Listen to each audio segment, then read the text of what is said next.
So what do you get when you put a couple dozen lawmakers in a room with a tech prodigy and give them each 5 minutes to ask any question they want?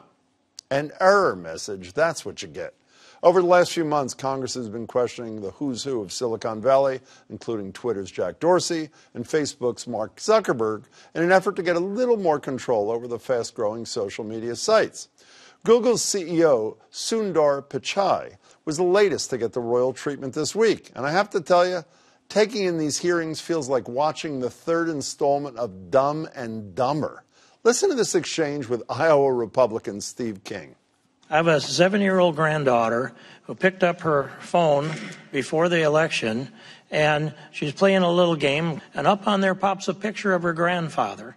And I'm not going to say into the record what kind of language was used around that picture of her grandfather, but I'd ask you, how does that show up on a 7-year-old's iPhone? Congressman, iPhone is made by a different company. That would be Apple, Congressman. Maybe you bumped your head coming out of that meeting with white supremacists in Austria and were a little confused. But he's not the only one.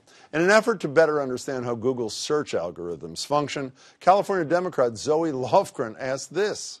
If you Google the word idiot under images, a picture of Donald Trump comes up. I just did that.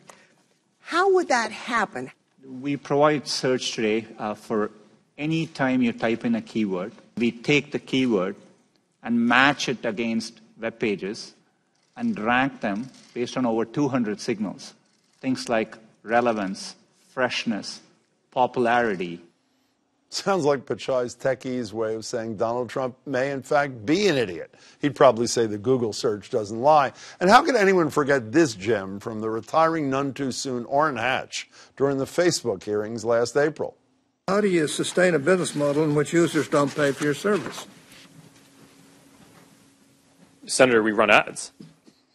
Look at that smirk on Zuckerberg's face. It's like he knows Hatch doesn't know a Mac from a Mac truck. Now, don't get me wrong.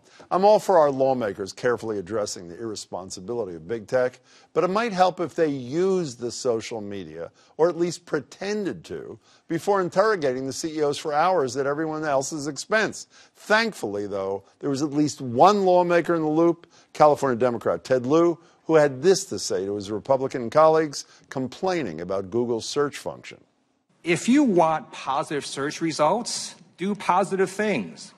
If you don't want negative search results, don't do negative things. And to some of my colleagues across the aisle, if you're getting bad press articles and bad search results, don't blame Google or Facebook or Twitter. Consider blaming yourself.